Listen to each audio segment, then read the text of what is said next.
Apocalipse, capítulo 17.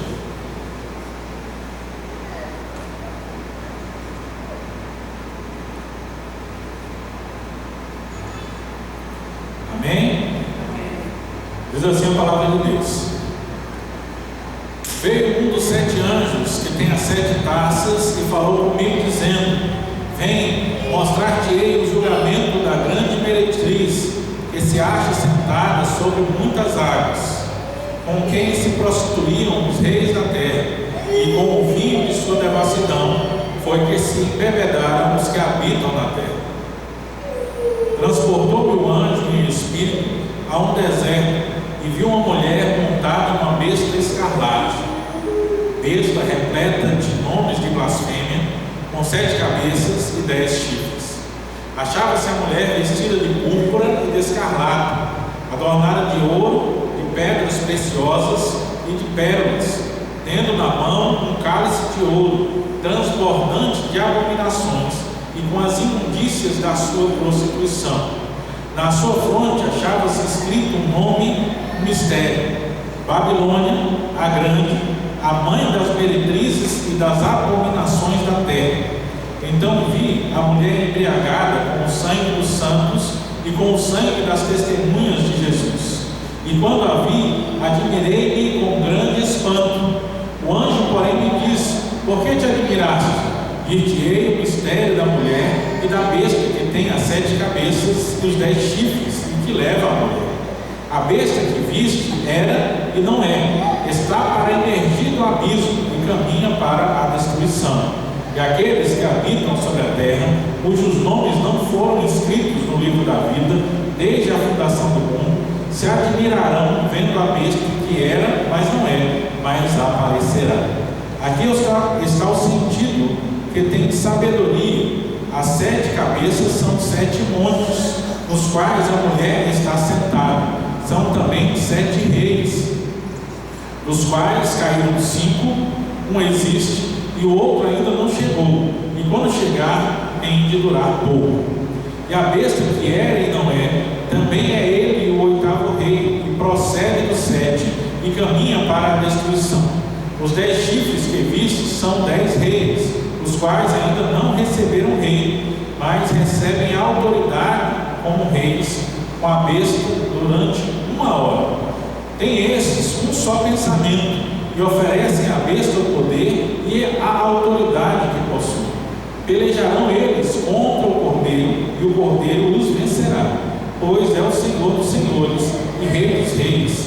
Vencerão também os chamados eleitos e fiéis que se acham com ele. Falou-me ainda: as águas que viste, onde a meretriz está assentada, são povos, multidões, nações e línguas. Os 10 chifres que viste e a besta, esses odiarão a meretriz, e farão devastada e despojada, e lhe comerão as carnes, e a consumirão no fogo, porque em seu coração incutiu Deus, e realizem o seu pensamento, e executem a uma, e deem à besta o reino que possuem, até que se cumpram as palavras de Deus. A mulher que viste é a grande cidade que domina sobre os reis da terra. Amém? Vamos orar mais uma vez? Senhor Deus e Pai, nós te agradecemos, Senhor, por estarmos aqui reunidos em Teu nome, ó Pai. Nós te agradecemos, ó Pai, pela Tua palavra lida, e pedimos que Teu Santo Espírito nos ilumine, para que possamos compreender a Tua palavra. Ó Senhor, fala aos nossos corações, nos instrui segundo a Tua vontade. É em nome de Jesus Cristo, Teu Filho amado, que nós lhe pedimos e agradecemos. Amém. Nós estamos começando mais uma das sessões do livro, é a sessão do número 6, a 6ª sessão do livro, e ela vai falar aí sobre alguns acontecimentos. Ele vai do capítulo 17 até o comecinho do capítulo 20, a 6ª sessão. Ele começa justamente com aquilo que a gente já falou anteriormente. Aparece ali a grande Babilônia, e já fora lembrado, já foi dado um spoiler 2 lugares antes que nós estávamos estudando, alguns capítulos para trás, que anunciavam que ela já ia cair. Eles nem falaram quem ela era, nem falou da aparição, ele nem viu assim a figura da Babilônia, mas já 2 vezes foi anunciado que destino da Babilônia já estava traçado. Então o anjo, ele vem no versículo 1, buscando João e falando, mostrando a visão, né? Eu vou mostrar para você. O anjo veio no versículo 1 aí. Um dos 7 anjos tem a taça e falou: vem, mostrar-te-ei o julgamento da grande meretriz, que se acha sentada sobre muitas águas. Então a figura já mostra aqui uma mulher aparecendo, né? Ele fala de uma mulher sobre uma besta escarlate. Quando nós estudamos Apocalipse, é interessante ver, porque tudo aquilo que o diabo lhe apresenta, ele é, de certa forma, uma imitação daquilo que é apresentado por Deus. E isso vai ser recorrente em Apocalipse. A gente vê isso na marca, né? Que nós vimos que antes de aparecer a marca da besta, os fiéis a Deus são marcados com a marca do Cordeiro. Então a marca da besta nada mais é do que uma imitação da marca de Cristo. Então ela aparece como imitação. O grande profeta, ele aparece como imitação dos servos de Deus que pregam a palavra de Deus. Os governos, os poderes são imitações. As coroas que a gente citou são imitações das coroas verdadeiras de verdadeira autoridade. Assim também, a grande Babilônia, ela se apresenta como uma mulher, ela é uma imitação. Se nós lembrarmos atrás, aí por volta do capítulo 13, há uma figura de uma mulher que aparece no céu, uma mulher vestida de sol, com a lua debaixo dos pés, e nós vimos que representa a descendência do Messias, o Israel de Deus, a igreja de Deus, o povo da onde veio o Messias. Então ali, o povo de Deus é apresentado como uma noiva, é uma mulher. Todos os termos utilizados são termos respeitosos, de alguém de respeito. Ela se apresenta grávida, então ela vai dar luz ao descendente, né, que é o Messias. É a representação de uma figura feminina pura, respeitosa e que faz parte da história. Babilônia, ela aparece aqui em contraste a isso. Uma mulher também vestida com roupas de púrpura, escarlate. Há muito glamour, vamos dizer assim, naquilo como é apresentado, mas na sua descrição ele já vem apresentando para nós a diferença, né? Porque ele já apresenta ela como uma grande meretriz. Então, em contraste com a pureza que é apresentada no capítulo 13, a representação do povo de Deus, Babilônia, ele representa toda a impureza. O versículo 2, ele fala que como elas se prostituíram os reis da terra, e com o vinho de sua devassidão foi que se embebedaram os que habitam na terra. E ela está sentada sobre muitas águas. Final do versículo 1. Então ela aparece, a grande meretriz. O que é que vai representar aqui? Babilônia é uma referência à cidade. Nos tempos de João, quando ele escreve, a cidade que apresentava todo tipo de devassidão era Roma. Mas o termo Babilônia foi um termo muito explícito de um lugar onde Deus ele não é respeitado, onde as coisas que são contrárias, as coisas que são escondidas ficam ali. Então, o termo Babilônia, assim como alguns outros termos, eles vão significar não a cidade específica, mas o que aquela cidade representa, né? Ele vai usar Babilônia como um sinônimo de Sodoma, Gomorra ou outros, mas aí Babilônia não é a própria Babilônia. Talvez aqui o mais próximo que existia, lembrando as 7 igrejas às quais João escreve o livro, eles vão associar a Babilônia aí com Roma, né? Primeiro, quando ele fala no versículo 1 que ela está sentada sobre muitas águas, lá um pouco mais à frente ele vai explicar isso aqui, né? Que as águas são os povos. Deixa eu ver se eu encontro aqui ou se a gente vai deixar um pouco para depois. As muitas águas, eles representam muitos povos. Ela está dominando, está sobre todos os povos da terra. Eu não encontrei aqui rapidamente, mas para a gente encontrar lá, eu vou citar, os irmãos vão perceber. Então ela está sobre muitas águas.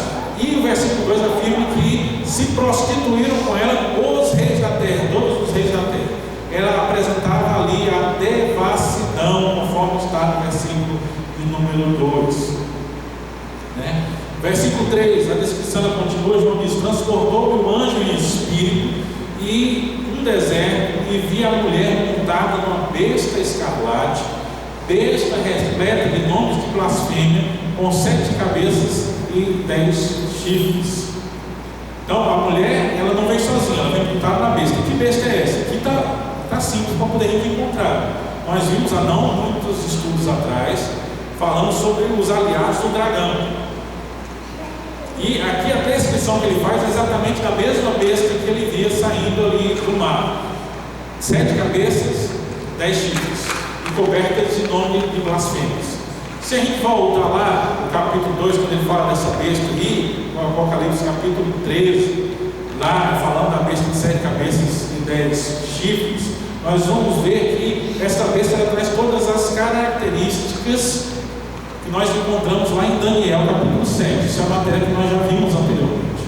Então, interpretando a Bíblia com a Bíblia, baseando-se em Daniel 7, nós percebemos que essa besta ela representa os poderes do mundo, o poder governo, militar, o poder civil, vamos dizer assim, civil e militar, o poder dos homens e de seus governos. Então, quando ele descreve aqui no versículo 3, a Babilônia, que são as abominações, as prostituições, montada sobre essa mesma besta, ela diz que ela vem montada sobre o poder, sobre os governos. Quando você vai pesquisar, você vai perceber onde há poder, há prostituição. Não tem um lugar em que esses homens cheios de poder, que mandam e desmandam, em que eles não sejam impulsionados a esse tipo de prática. Então, é no meio dos poderosos, é no dinheiro daqueles que governam, é no poder daqueles que comandam, é que vem montada as abominações, a grande Babilônia. No versículo 4, ele fala que a mulher estava vestida de púrpura e de escarlate. São duas coisas aqui que são termos que nós não estamos muito bem acostumados. O púrpura, ele está falando, é o roxo, lilás, é a cor do manto dos reis. E escarlate é o vermelho, aquele vermelho bem forte, tipo sangue, que é a cor é atribuída à cor, dizem as pessoas, do pecado, da luxúria. Então, a roupa dela representava o luxo, representava a sensualidade, representava a prostituição. E ela ainda acrescenta no versículo 4 que ela não só tinha as roupas com essas cores, mas ela também estava adornada de ouro, de pedras preciosas, de pérolas, tinha na mão um cálice de ouro, transbordante de abominações, com as imundícias da sua prostituição. Versículo 4. No versículo 5, na sua fronte achava-se escrito um nome mistério: Babilônia, a grande, a mãe das meretrizes e das abominações da terra. Então ela está ali com toda a pompa. A roupa, ela tinha cor da realeza, ela tinha cor da prostituição, ela estava revestida de pedras, mostrando todo o poder, toda a luxúria, todo o luxo, tudo aquilo que ressalta aos olhos humanos, mas ela é apresentada como a mãe de todas as abominações da terra.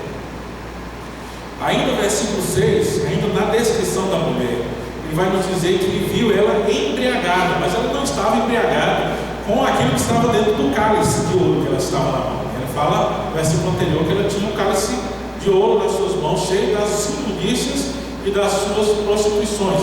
Com esse cálice, ela embebedava os homens, ela embebedava os poderosos, mas ela estava embebedada, no versículo 6 diz, do sangue das testemunhas de Deus. É o sangue dos mártires, o sangue daqueles que pregam a palavra. Então, não só ela espalhava a abominação sobre a terra, como também ela se embebedava com o sofrimento dos salvos. Então, quando nós vemos a descrição da grande Babilônia, a gente percebe que ela vai representar aqui.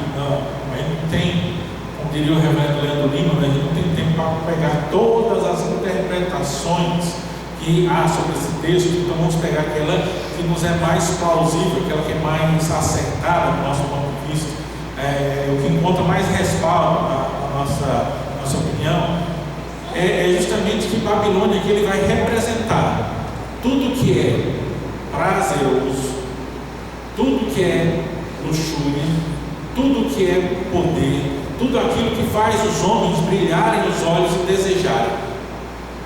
Então, a representação interpretação ela sempre vai apontar mais para a prostituição, que é a parte sexual desses prazeres, mas não é só os prazeres da prostituição, são todos os prazeres que afastam o homem do caminho do Senhor. Vê a palavra, o apóstolo Paulo nos diz: não vos embriagueis com vinho, no qual há dissolução, mas enchei-vos do Espírito. O autor de Provérbios, ele fala aqui no brilho do vinho, a prostituição ao desenganar dos homens, e até chega a dizer que não é próprio dos reis beber bebida forte, porque eles precisam estar atentos para fazer um bom julgamento. A bebida é sempre colocada como algo que nos afasta da sobriedade, portanto, nos afasta de pensarmos e agirmos conforme Deus nos ensina. Mas aí não é só bebida. No nosso tempo a gente vai lembrar das drogas que são chamadas hoje drogas ilícitas, mas de tudo aquilo que vicia, e tudo aquilo que afasta da realidade, e tudo aquilo que desvia do nosso caminho, tudo aquilo que nos coloca em uma posição de dependência e de afastamento dos princípios de Deus. Então, Babilônia vai representar tudo isso no mundo, tudo aquilo que chama atenção. Por isso eu considero que é altamente perigoso o caminho que muitas igrejas têm feito hoje, de tentar oferecer coisas que agradem as pessoas. Porque justamente o forte de agradar a mente do homem que não conhece a Deus, ele está em Babilônia, é o que representa isso, ele está na Babilônia de Apocalipse, a grande meretriz de Apocalipse. Então a gente tentar disputar o prazer do homem com o pecado maior de todos, que oferece todos os prazeres, é muito complicado. Porque aquele que conhece a Deus, ele vai ser atraído pelas coisas de Deus. Mas uma frase que é dita por um determinado teólogo no nosso tempo, ele diz assim: as igrejas que procuram meios carnais para atrair homens carnais para dentro da igreja, vão acabar se tornando cada vez mais carnais para manter esses homens carnais dentro da igreja. Mas aquele que foi tocado, ele não precisa de meios carnais. O Espírito Santo, ele toca o seu coração. Então é um caminho muito perigoso em tentar disputar. E aí é uma palavra muito conhecida, né? Ele fala assim: olha, o grande problema nosso é que tenta imitar, mas lá fora pelo menos uma coisa eles têm: naquilo que eles fazem, eles são autênticos. Então lá fora esses prazeres, assim, isso é a autenticidade do homem não conhecedor de Deus. E às vezes a gente tenta atrair o homem não conhecedor de Deus, tentando imitar ele, mas nós não vamos conseguir, porque isso já está instalado no seu coração. E a devassidão vai atrair muito mais o coração do homem caído do que a palavra de Deus. E aí que vem a pregação do Evangelho, quando é descrito como uma espada de dois gumes. Ele é justamente para poder ser pregado e separar aquele que quer e aquele que não quer. Então, aquele que quer, ele vai entender, vai ter prazer, ele vai ser atraído pela palavra de Deus, mas aquele que não quer, ele não vai ser atraído pela palavra de Deus. E o objetivo é justamente esse: ele chama um, atrai um, mas expulsa o outro. Então, quando aparece a Babilônia, ela é a representação de todos esses prazeres. E aí, qual o posto, vamos dizer assim, que ele ocupa aqui? Babilônia é o terceiro aliado do dragão para lutar contra a igreja. Lá em Apocalipse 13, quando ele fala do dragão, ele vai dizer que ele tentou devorar o filho da mulher, ele não conseguiu, tentou atacar a mulher, mas Deus protegeu a mulher. Então ele foi guerrear contra a descendência da mulher. E nós vimos lá que a descendência da mulher representada em Apocalipse 13 é a igreja, somos nós hoje. Então o dragão faz o que? Ele vai e se coloca na praia, diante do mar, e ele vai chamar os seus aliados para guerrear contra nós. Então quem são os aliados? Ele apresenta a primeira besta, que é o poder político, militar, é aquele poder do dinheiro, da força. O segundo aliado, ele representa a falsa religião, mas o terceiro aliado, ele é o prazer desse mundo, é Babilônia. Ele não apresenta antes, mas já vai apresentar aqui no final. É um sistema parasita, ele parasita o poder, ele apresenta aqui justamente em cima da besta. Ela precisa do poder para estar junto, porque onde falta o poder também não há o glamour desses prazeres. E aí, como terceiro aliado, é assim: aquele que não sucumbir, aquele que não cair diante do poder do mundo, que era o que estava acontecendo com as 7 igrejas lá na Ásia. O que estava acontecendo? Perseguição, expoliação dos bens, né, que o governo chegava e tomava os bens da pessoa, prisão, morte. Então era a opressão por meio da força e por meio do poder. Só que isso não estava destruindo a igreja. Quando isso não funcionou, o que é que o dragão faz? Quem não cai pela força vai cair pelo quê? Pela falsa religião. Aí nós vemos, como nós temos meditado em Gálatas no domingo, né? Aí infiltrado aqueles que tentam acrescentar alguma coisa ao Evangelho de Cristo, criando um falso Evangelho. Então aquele que não caiu pela força, continua firme, ele é tentado pela falsa religião diante do Senhor. Então a falsa religião vai fazer as pessoas se desviarem do caminho de Deus. Mas aquele que não é atraído pela falsa religião, aquele que não passa ali pela força, pela opressão, não cai na religião, aí vem o terceiro aliado. Vamos oferecer para ele o que? Prazer.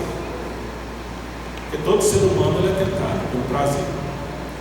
Isso pode acontecer, não é só fora, porque às vezes a gente olha e fala da prostituição, a gente só pensa naqueles que estão fora do Evangelho, que não conhecem a palavra de Deus. Mas as tentações do prazer, elas estão em todo lugar. Não é só a prostituição física em si, mas nós vemos mesmo dentro do Evangelho, daqueles que dizem que é o Evangelho, ali no meio da religião, às vezes nem tão falso assim, o pessoal está até mais ou menos, mas são tentados pelos prazeres. Qual prazeres? O poder, o prestígio, a visibilidade. Quantos líderes cristãos nós vemos caindo por causa dessas coisas? Por causa de perder o seu foco, perder o foco que é adorar a Deus, pregar a sua palavra, e começar a colocar o foco da sua vida em construir um grande império, em estar acima das pessoas, em ser louvado e ovacionado pelos outros. Isso também é prazer. E Babilônia é especialista nisso. Eu me lembro que uma vez ainda no seminário, o pessoal contava a história de um desses pastores da prosperidade, fazendo um grande congresso. Ele entrou assim, no corredor da igreja, no corredor da igreja dentro assim, com um carro importado. Imagina uma situação dessa. Aí entra o carrão assim, para lá na frente e sai de dentro do carro e sobe no púlpito para pregar. Por que ele fazia isso? Porque havia um público ali, havia gente que admirava esse tipo de coisa. Ele chegava sendo admirado. Ele queria passar a figura de alguém que tem poder. Ele tinha prazer nisso. Isso aí é Babilônia, demonstração de poder, demonstração de força, demonstração de beleza, joias, tantas outras coisas mais. Nós somos tentados todo o tempo, até nas coisas mais simples. E Babilônia é a representação de tudo isso diante de nós. Então, quando nós vemos aqui a mulher apresentada, ela representa todo esse poder. Mas a descrição principal aqui é para nós entendermos que esse poder, ele vai perecer. Ele não passa. Por isso, é o último aliado que aparece, mas é o primeiro que é anunciado que cai. Vê que João faz isso nas sessões. Quando aparece aqui, já aparece mostrando, mas o final já é demonstrado aqui, o versículo de número 8. A besta que viste era e não é, e está para emergir do abismo. Era e não é que ele fala, é o poder, né? São aqueles poderes que desaparecem e somem. Nós sabemos que no mundo há muitos poderes, e na época havia os impérios que eram considerados impérios mundiais. Então esse poder aparece com toda a opressão, mas quando ele diz era e não é, quer dizer que é um poder muito maior do que ele. Então nós não estamos sujeitos a ele. Por isso ele continua no versículo 8, né? Depois de era e não é, está para emergir do abismo e caminha para a destruição, e aqueles que habitam sobre a terra, cujos nomes não foram escritos do livro da vida desde a fundação do mundo, se admirarão vendo a besta que era, mas não é, e aparecerá. Nós vamos encontrar isso lá no começo, quando a primeira besta surge. Ele fala de uma cabeça que aparece como tendo sido morta. Então ele fala desse sumiço aqui da besta, né? Aí ao final do versículo 8 vai dizer: a besta que era, mas não é, né? Era um grande poder, mas some, mas aparecerá no último dia, e os homens vão admirar esta imagem. Então o poder do mundo ele vai ser admirado, os prazeres vão ser transmitidos por ele. Mas aí o versículo 9 ele vem e diz para nós: aqui está o sentido. Quem tem sabedoria? As 7 cabeças são 7 montes nos quais a mulher está sentada. São também 7 reis. Então vamos aqui por partes no versículo 9, que traz 2 informações que são importantes. A primeira, ele fala: as 7 cabeças são 7 montes. Há uma primeira impressão naquele tempo, referenciando a besta de 7 cabeças com o Império Romano. Por quê? Há uma referência histórica à antiga cidade de Roma como a cidade das 7 colinas. Então é natural para aquelas igrejas, 7 igrejas, que estavam vivendo debaixo da opressão do Império Romano. Quando ele fala que a mulher está sentada sobre 7 montes, ele faz uma referência à cidade de Roma. Mas também Israel, ele entendia muito o monte como o lugar do poder. As cidades mais poderosas, as capitais, eram construídas diante dos montes. Então a representação direta ao poder do mundo. E ele vai dizer o quê? A mulher está sentada sobre 7 montes. Lá atrás ele diz que a mulher apareceu sentada sobre a besta. Então ele está reforçando a ideia de que esses prazeres, esses pecados, eles vêm sob o poder desse mundo. E não havia naquele tempo cidade mais devassa do que Roma. Roma era um negócio assim de outro mundo. Prostituição, tudo que você pode imaginar. Se você acha que hoje tem alguma coisa que choca o homem, que você acha que é vergonhoso, que é nojento, isso acontecia. Não existe nada hoje que fosse novidade para os cidadãos de Roma. Talvez alguns comportamentos que a gente nem acha tão assim, talvez fosse para eles questão cultural, mas a questão de obscenidades mesmo, não havia nada que pudesse ser descartado. Não eram comuns essas coisas. A função do cidadão romano, ele tinha lá a sua família, mas a prostituição, tanto a prostituição heterossexual quanto a prostituição homossexual, era muito difundida em Roma. É claro que naquele tempo não era algo assim tão aberto, mas ninguém era reprimido por conta desses acontecimentos. E também a vida não era muito valorizada dentro da cidade de Roma. As crianças romanas, elas só iam ser cidadãos depois de alguns meses de idade. Além do momento do nascimento, até algum tempo, era como se elas não existissem. Se hoje, por exemplo, a gente vê o povo discutindo aborto, discutindo até quantas semanas da gestação. Em Roma, o aborto era feito até depois do nascimento, semanas depois do nascimento.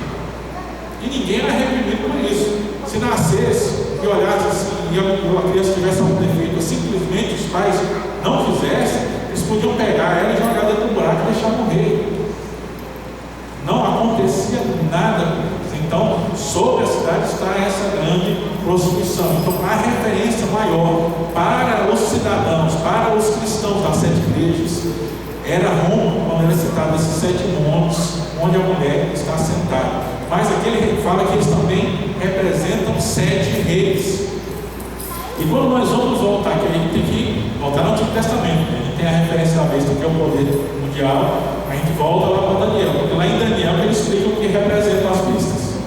A gente volta lá para Daniel, Daniel tem toda essa função de falar sobre os reinos, e os comentaristas bíblicos, eles chegaram aqui a uma lista, que seria basicamente a lista das nações, que deveriam vir à mente daqueles irmãos ali no primeiro século.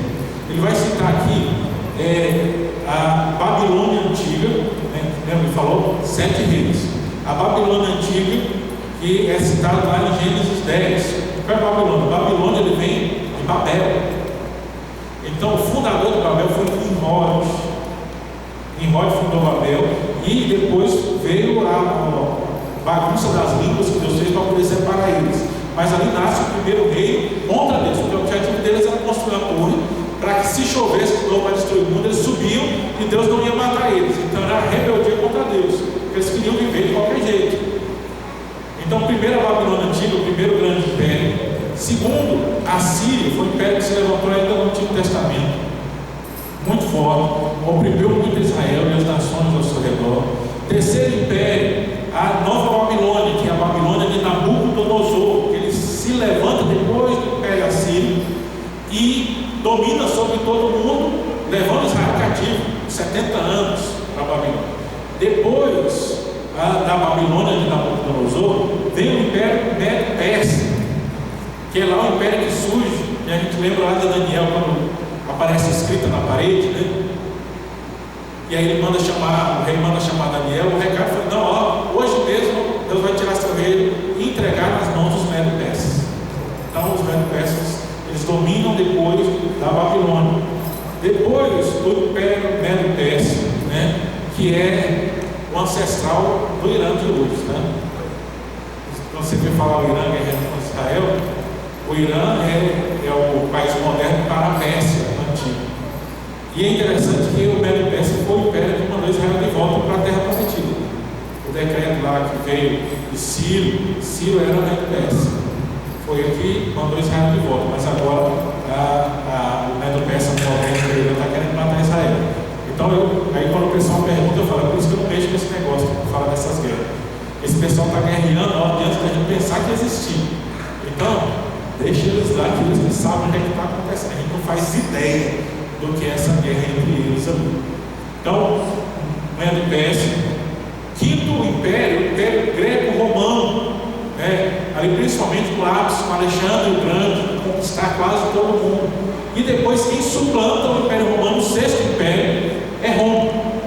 Né? Então ele vai apresentar esses 6 impérios. Né? Versículo 9 ele vai dizer: são 7 reis, são 6 impérios. Olha o versículo 10, dos quais caíram 5, são aquelas nações que a gente citou ali. Um existe, que a gente viu que a representação do sexto seria Roma. Então o Império Romano ainda existiu, e o outro ainda não chegou. Então a gente percebe aí que ele está falando que isso vem desde que o mundo é mundo. E as pessoas conseguem reunir poder o suficiente, eles se tornam inimigos de Deus. Os homens se tornam poderosos para criar inimizade contra Deus. Então esses impérios passaram. O império do tempo que existia era Roma, e o outro que ainda não chegou é aquele que nós vamos conhecer depois, né? Ele fala ainda no versículo 10, e quando chegar, ele vai durar pouco tempo. Se a gente vê os impérios depois de Roma, era assim: tem grandes impérios, grandes potências, mas eles têm tempo de hegemonia e depois de queda. No tempo, vamos dizer, na nossa era, vamos dizer assim, os dois principais no mundo que teve grande poder foi o primeiro a Inglaterra, que conquistou grande parte do mundo, tinha colônias espalhadas por todo o mundo. Depois, com a queda da Inglaterra, só os Estados Unidos. Só que também o auge deles já passou, eles já estão em descida. A gente não sabe qual vai ser o novo grande império, mas vão surgir até a vida de Jesus. Vai sempre surgir um novo grande império que quer dominar sobre todo mundo. E onde há esse poder sempre vai representar esta oposição. E sobre esse poder sempre vai haver a prostituição, sempre vai haver a luxúria, sempre vai haver os prazeres do mundo, tentando desencaminhar os filhos de Deus. Então, e a besta que é e não é, versículo 11, também é ele o 8º rei, que procede do 7 e caminha para a destruição. Os 10 chifres que viste são 10 reis, os quais ainda não receberam rei, mas recebem autoridades como reis com a besta durante 1 hora. Então aqui ele fala de impérios que vão ter minutos de poder. Quando ele fala 1 hora, ele fala um período curto. A gente pode até encontrar alguns desses impérios na história da humanidade que se levantaram assim, com grande poder, mas logo entraram em derrocada e caíram. Surgiram e se apagaram. Ameaças e todas as outras coisas que nós vemos. Mas todos esses impérios, todos esses poderes, eles recebem da besta o seu poder. E eles vão ter um período curto. E eles têm só um objetivo: apoiar o inimigo, apoiar a besta. Por que nós vemos as autoridades se preocuparem muito mais em apoiar aquilo que é contra o Evangelho do que em apoiar aquilo que é a favor do Evangelho? A gente vem comentando muitas vezes: tudo é cultural desde que não seja cristão. Não importa o tempo, mas o cristianismo nunca é levado como cultural. As mesmas bocas que brigavam porque diziam que não podia ter cristianismo nas escolas, que a Bíblia tinha que ser tirada das escolas, são as mesmas que introduzem outras religiões, especialmente religiões de matriz africana, são introduzidos como se fosse algo cultural. Eles falam de raízes. Eu já li algumas pesquisas, e quando o pessoal vai lá para a África, não tem nada a ver com essas religiões que tem aqui no Brasil. Você vai procurar eles lá, não existe. Lá é outra coisa completamente diferente. Aí o pessoal inventa aqui dizendo que é a raiz do povo negro lá da África. Não tem nada a ver. Mas é por quê? Porque todo poder ele tem o objetivo de sempre apoiar aquilo que é contra o Evangelho. A Bíblia não pode, mas os outros podem. O Evangelho não pode, mas qualquer outro ensinamento pode. E às vezes ensinamentos muito piores até são apoiados. Por quê? Porque o único objetivo, versículo 13 aí, ó, tem estes um só pensamento, e oferecem à besta o poder e a autoridade que possui. Mas o que é que vai acontecer com esses poderes? Versículo 14 diz que o cordeiro vai lutar contra eles, e o cordeiro vai vencê-los. Então, vai andando o mundo e eles vão fazendo toda a sua desolação, mas quando o cordeiro vir, o cordeiro os vence. É sempre essa informação que nós vamos ter. O cordeiro vai vindo, vai vencer.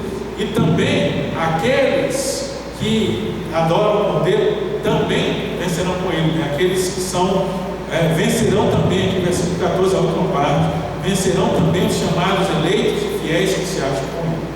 Então, o anúncio de Apocalipse eles vão tentar oprimir, eles vão tentar desencaminhar, mas o cordeiro vai vencer. E aqueles que andam com o cordeiro vencerão juntamente com o cordeiro. Aí chega aqui no versículo 15, lembra que eu falei das águas que a meretriz está sobre ela? Versículo 15 ele explica: falou-me ainda, as águas que viste, onde a meretriz está assentada, são povos, multidões, nações, línguas. Os 10 chifres que viste a besta, esses odiarão a meretriz, e farão devastada e despojada, e lhe comerão as carnes, e a consumirão no fogo, porque em seu coração incutiu Deus, que realiza o seu pensamento, e executem alguma, e deem à besta o reino que possui, até que se cumpram as palavras de Deus. Eu acho interessante aqui, quando João vai descrevendo, versículo 16 e 17. Porque ele está falando que a meretriz ela vem sob o poder da besta, os reis se curvam diante dela, eles bebem do cálice das suas imundícias, são contaminados por ela, mas depois ele fala que a besta vai odiar a meretriz e vai matar a meretriz. Quando nós olhamos, João já deixa aqui claro para nós que no mundo, aqueles que são aliados do dragão, eles acham que tem uma vida boa, mas no final das contas é um devorando o outro. Você já viu aquela expressão popular? É cobra engolindo cobra. Para quem não tem o princípio de Deus, não existe amizade, não existe companheirismo, não existe direção. Eles estão ali, enquanto há prazer, estão fazendo tudo junto, mas quando o negócio aperta, eles estão prontos para entregar uns aos outros. Você vê isso nos nossos políticos, né? As notícias que vivem assolando aí no nosso telejornal. Quando um é pego de alguma coisa, logo ele já vai entregando todo mundo. Eles não têm nada, né? Quem conhece, ouve histórias, pode ser nacional, regional, até em termos municipal, sempre tem essas coisas, né? Eu certa vez ouvi o pessoal falando sobre o prefeito da cidade, que foi pego lá numa falcatrua, vamos usar esse termo assim, que é mais geral, e aí, na hora que o negócio apertou, ele pegou um dos de confiança dele lá e falou: assuma o BO. Aí o cara disse que não ia assumir, ele não quer ir embora. Ele disse: não, se trabalha comigo, não está pronto para assumir o BO, não presta para trabalhar comigo. Eles sempre estão prontos a pegar alguém e empurrar para poder sofrer as consequências do seu lugar. E eles não estão nem aí. Não há amor, não há companheirismo, não há direção, não há confiança, né? A gente vê as pessoas sofrendo por causa de líderes, de políticos. E nessa última política mesmo, a gente sempre tem um contato, né, das pessoas por onde a gente passou.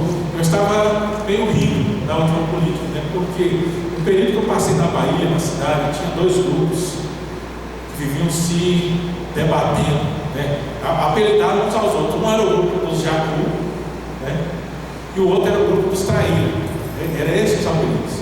E eles viviam brigando. Eu conheci pessoas, às vezes pessoas de dentro da igreja, que irmãos de sangue não se falavam, porque um era de um lado da política e o outro era do outro lado da política.